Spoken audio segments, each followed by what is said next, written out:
Bonjour et bienvenue sur l'Argus.fr. Alors la Peugeot 508, vous la connaissez, c'est la nouvelle berline façon coupé de Peugeot. On en voit encore peu dans la rue, mais on en a beaucoup parlé sur l'Argus.fr. Et aujourd'hui, on va décider de jeter un coup d'œil dans le rétro, en fait de retourner un peu dans le passé et de découvrir une autre grande berline de Peugeot qui a été lancée dans les années 70, qu'on a beaucoup vue parce qu'elle a été produite à 2 600 000 exemplaires. C'est la Peugeot 504. Alors cette berline routière remplace en fait la Peugeot 404. Elle a été présentée au Salon de Paris en 1968, puis élue voiture de l'année en 1969. Alors il y a des petits clins d'œil entre 504 et 508. Si on avait le logo 504 à l'avant, on retrouve également le 508 sur l'avant de la berline. Et aussi une autre petite chose, c'est la petite facette que l'on a au niveau de la malle arrière de la 508, rappelle en fait la chute assez prononcée de la malle de la 504.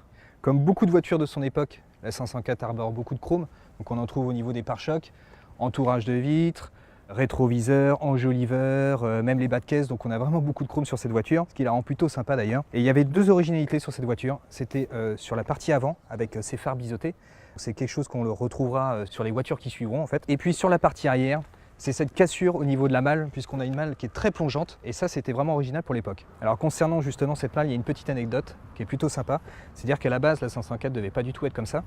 La malle devait être en fait dans le prolongement de la lunette arrière, est beaucoup plus basse, mais tout de même avec une partie bombée. Donc en fait la légende dit qu'ils ont voulu, donc, pour faire cette partie bombée, donc mis soit une plaque de polystyrène ou de la clé, ont commencé à râper, mais en fait les personnes du design sont arrivées avant que les personnes terminent leur travail, et en fait ils ont aperçu cette partie biseautée, et les personnes du design en fait ça leur a plu, et ils ont dit ok, on la laisse comme ça.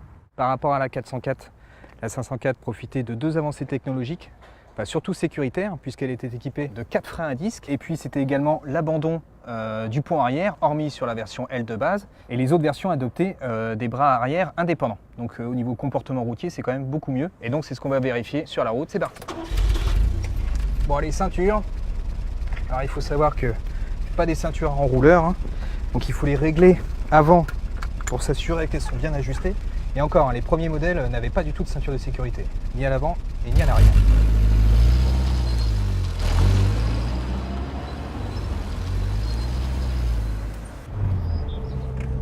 Donc nous voici au volant de la Peugeot 504. Alors il faut savoir que cette voiture a connu une très longue carrière, hein, puisque elle a commencé, je l'ai déjà dit, en 1968. La production s'est arrêtée en 2005, parce qu'en fait elle était très appréciée notamment en Amérique du Sud et en Afrique, pour sa grande robustesse et sa fiabilité. Donc, ce qui fait qu'il y a eu énormément d'exemplaires produits. Pour la seule berline, il y en a eu 2 600 000. Et tout confondu, c'est-à-dire berline, cabriolet, break, coupé, il y a eu quand même 3 700 000. Donc là aujourd'hui nous avons la berline GL, donc équipée d'un 2 litres de 93 chevaux, qui répond bien d'ailleurs, parce que là on peut voir qu'on peut doubler assez aisément. On a une boîte 4 vitesses.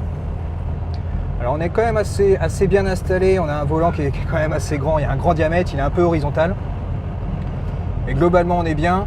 Alors ce qui est appréciable, c'est vraiment la grande douceur des sièges, vraiment ce moelleux, mais ça c'est vraiment typique des années 70, 80, voire même jusqu'à 90.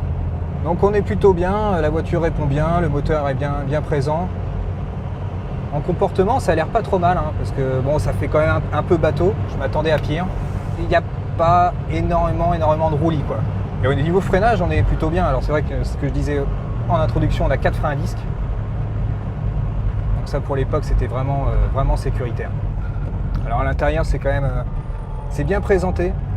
Bon, la planche de bord est bien droite, hein, bien horizontale, mais c'est assez bien fini. Enfin bon, c'est quand même bien du plastique, hein, mais on a des petites touches de chrome un peu plastique. Tout ce qui est chauffage, ventilation est regroupé au centre. Et au niveau compteur, c'est assez minimaliste, hein. Il y a 3 cadrans, celui de gauche pour la vitesse, celui de droite pour l'heure. Voilà, jauge à essence, manomètre d'huile, batterie, et puis voilà, basta, c'est tout ce qu'il y a. Alors ce qui est assez étonnant, c'est qu'on a un commando de clignotant qui est sur la droite. Donc ça demande une petite habitude, mais bon, finalement, ça se fait bien. Alors on n'a pas de direction assistée, donc c'est un peu dur, mais bon, je m'attendais quand même à pire, hein. Bon, ça demande un peu d'effort, mais bon, globalement, c'est pas insurmontable. En commande de boîte, c'est bien aussi, hein. Alors c'est un peu spongieux, mais c'est bien guidé. Donc on cherche pas les vitesses, hein. On sait où on va. Le confort de suspension aussi, c'est hyper moelleux, ça absorbe les dodanes. Là par exemple on a un Dodane, voilà, on passe à 40, on sent rien. En fait on entend plus les suspensions, on ressent les bosses. C'est pas très précis quand même, à 90-100 km/h. La direction est quand même un peu floue. Bon, c'est quand même une voiture qui est de 74, donc on peut lui pardonner. Alors si on prend plaisir à être au volant de la 504, on apprécie également de voyager à l'arrière.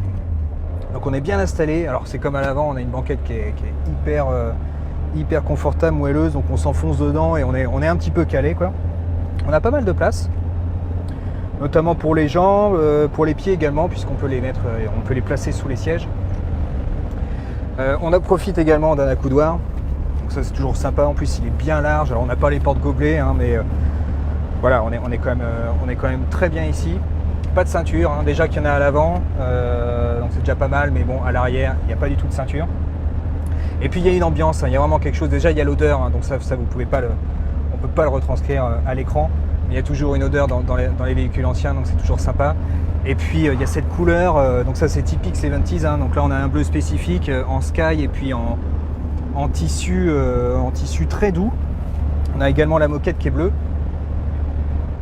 Donc franchement il y a vraiment, il y a vraiment une bonne ambiance, on est bien à l'arrière de la 504. Alors après si vous avez envie d'en acheter une, il faut savoir qu'il y en a pas mal en occasion. Une berline comme celle-ci, voilà, une berline propre, pas état concours, mais assez propre, il faut compter à peu près 5 000, 6 000 euros. Et vous avez un véhicule qui est en bon état, en état de marche, quoi. Sur ce, je vous dis à bientôt sur largus.fr.